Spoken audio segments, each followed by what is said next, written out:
If there's one thing we've learned about business and life, it's that people are the X factor.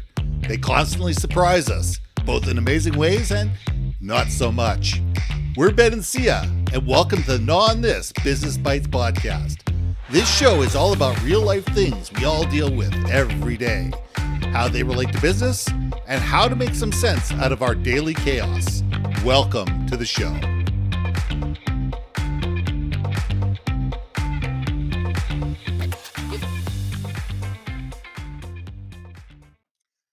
And welcome back to another episode of Gnaw on This Business Bites. I'm Ben, this is Syya, and here's a question for you. What are the goals you're aspiring for? We all sit there and say, I would love to have $1 million. I would love to have a Ferrari. I want to have the house with the pool and the 2.5 kids and all of those wonderful things. That's nice. How are you going to get there? We aspire to all these marvelous, wonderful things, but guess what? Unless we have an actual way to get from where we are to where do we want to be, those are dreams. Those are not goals. Those are dreams. And we need to sit there and say, all right, in 5 years, in 10 years, I want to be here. The greatest story I ever heard actually was from Jim Carrey.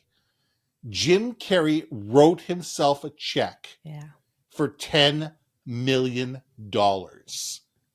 and put it in his wallet. And I think it was, and somebody's going to have to fact check me on this, but when he finally got paid for Dumb and Dumber, he was able to cash that check. Yeah. And he actually sat there and he put it on a wall somewhere. And it was being able to visualize sitting there going, I've got a plan. I'm not just doing this. I've got a plan. I'm going to do this. I'm going to do this. I'm going to do this. I'm going to build my craft. I'm going to build my relationship. I'm going to build the trust. I'm going to build, my reputation. So at one point in time, I'm going to actually be worth $10 million, for an actual movie. He's actually been paid a lot more than that in the time since. But we need to sit there and say, okay, not only do I have a dream, not only do I aspire to do something, but I've got a goal and a plan to get there. And I want to talk about that, Syya. So Syya, let's gnaw on this. Man, we have aspirations for everything in life, man. When I was a kid, Mary Lou Retton was a thing. Boy, I done dated myself. But Mary Lou Retton, she won the, gymnastics 1984 Olympics, and it was in LA, I believe. And I wanted to be a gymnast. And so then I started doing gymnastics, and I aspired, and I was all about it, except for the fact that I realized it's a fracking lot of work. Ben, it's a lot of work to aspire for something. It is so much discipline. You just made me drool thinking about how much work it requires and like that. Oh my God, that energy it takes. But you're right. There's a lot of planning that needs to come into place. There's a lot of self evaluation that has to come into play to aspire to those types of levels. I think it's interesting that for Jim Carrey, let's use him as an example. To me, I would almost say, like, maybe that tells me about my more conservative thoughts on things, which is I'm a big fan for my brain of, yes, you need that one big grandiose, like that $10 million check, but that BHAG, that big, hairy, audacious goal. Yes, the BHAG. But I'm also a big fan of a little bit, aspire to little things as well, because if I don't get to my BHAG, I've never heard that term before. BHAG. You're a BHAG. Are you a BHAG? Do you have a BHAG? I do. I have a BHAG. Everyone in the comments? Everyone in the comments, do you have a BHAG? Are you a BHAG? Wait, no, don't say that. No. Do you have a BHAG? Not are you a BHAG? Do you have a BHAG? Yes. well, unless of course, your goal is to Anyway, so I was going to say get married or whatever, but obviously I don't believe in that. But anyway, but I do believe, yes, having that big BHAG is great, but you have to also appreciate that aspiration is going to be a product of all these little ones, little successes, little things that you can tip your hat to say, you know what? I am chipping away. I'm going to get that BHAG. BHAG or not to Well, BHAG? That is the question, man. I'm going to title that is that the now. question, but you're absolutely right. I mean, there are steps along the way. I have clients that sit there and go, "I want to be a $500,000 company." They're a $20 million company today, and they want to be a $500,000 company. I said, "Fine. We're going to build you 5 different brands along the way. You're going to be a $20 million brand, then we're going to make you a $50 million brand. Then we're going to make you a $100 million brand. Then we're going to make you a $250 million brand, and then we'll make you a $500 million brand." You don't get there overnight. Most cars don't go from 1 to 1,000.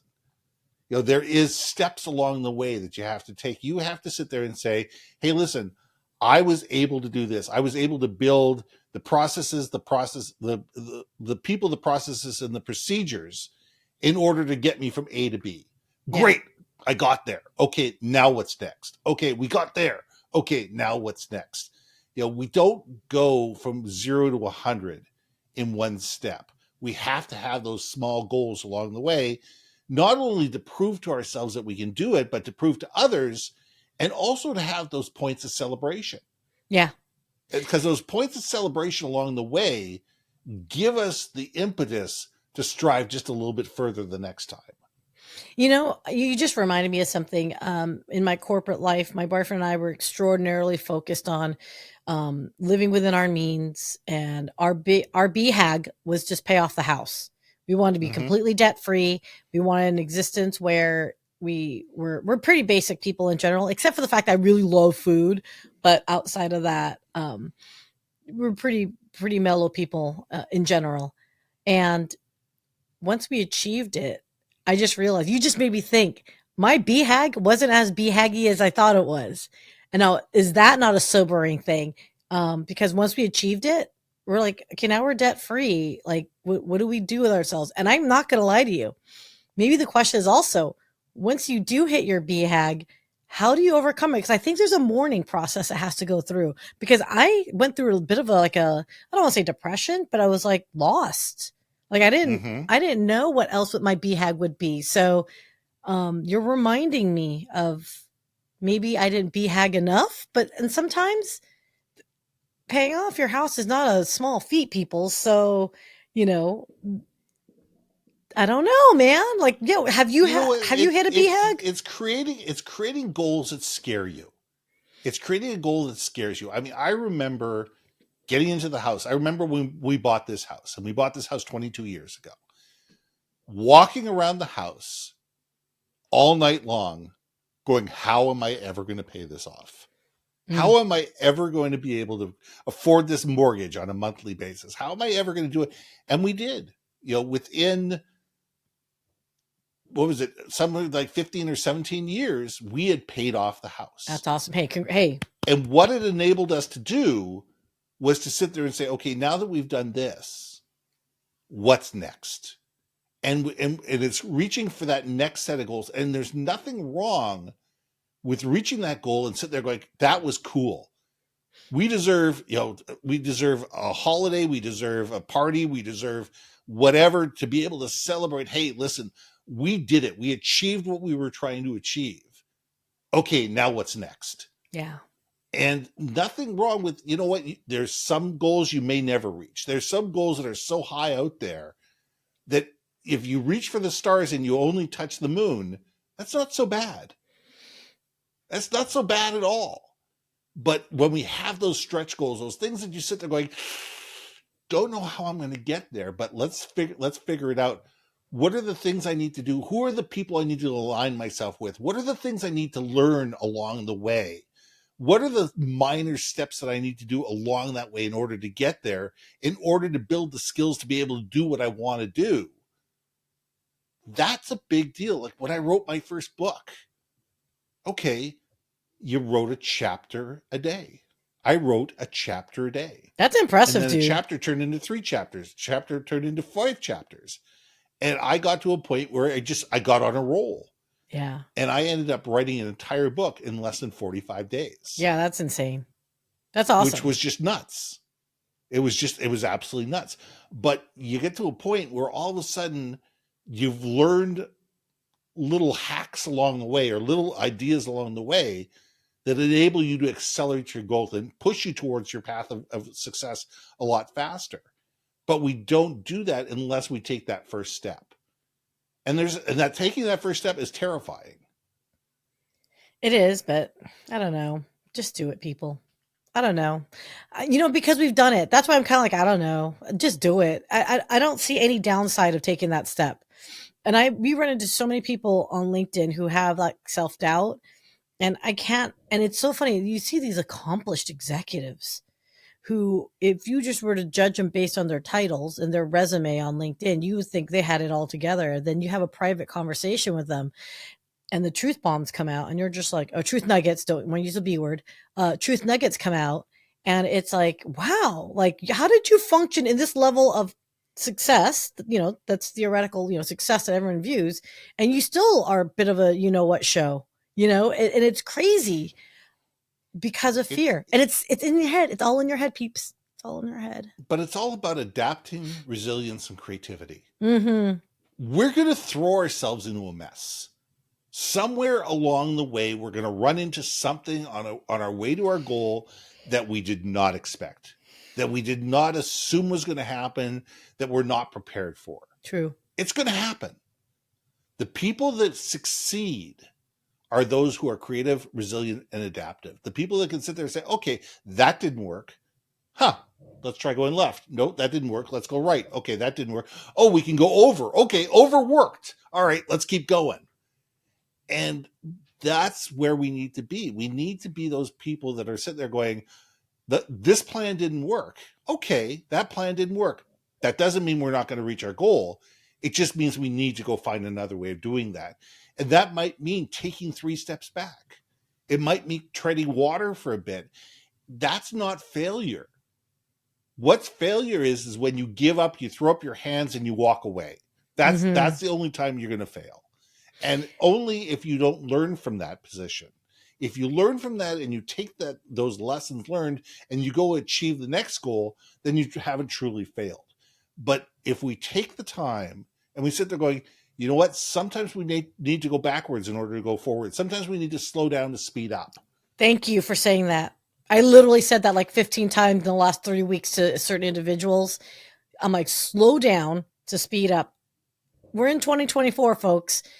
And before you know it, we're going to be at the end of 2024. But at the same time, don't be running in going, like, you know what it is? Those BHAGs that we're talking about? Sometimes people diminish the value of a BHAG. God, I'm so in love with this term. With like New Year's resolutions. I'm going to lose 20 pounds. Like, do not confuse the two, right? Because I feel like sometimes BHAGs become resolutions when it's not meant to be for that purpose. Right. Well, it says it's back to a dream. You want to lose 20 pounds, but are you willing to do the work that it takes and sacrifice what it takes to lose that 20 pounds? And for most people, the answer is no.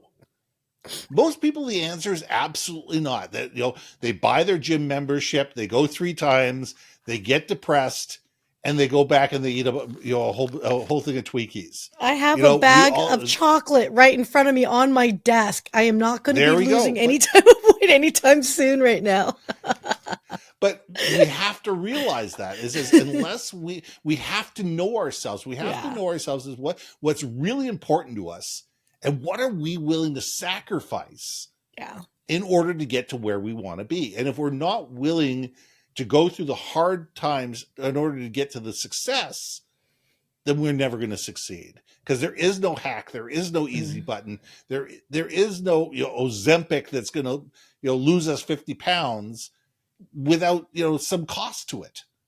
The question is, we don't know what the cost is in the long term and the ramifications. But trust me, as they say, it says every piece of magic has an opportunity and has a cost attached to it. So we have the opportunity, but we also have the cost, and we need to be able to look at that when we're looking at our goals, when we're looking at what we're to achieve. What are we willing to sacrifice? What are we willing to do without in order to get what we really truly need? Or is it just a want that we go, geez, it'd be really nice if I lost 20 pounds. That's nice. You're now 30 pounds heavier than you were before you said that. Don't get me started, but yes, that's me. Thank you. I'm working on it, people. It's a progress. Work in progress. Let's leave it there. Everybody put it in there. I want to hear what your BHAGs are. We want to be. I want to hear how you're going to get there. No more than what your BHAG is. I want to know what help do you need to get there? What do you need to learn? What do you need to do to get there? And what do you need to give up in order to be successful? So let's leave it there. I'm Ben. And I'm Syya. And we'll see you soon. Hey. Thanks for listening to another episode of Not on This, Business Bites. If you liked what you heard, we most humbly ask that you like, share, and hit that subscribe button.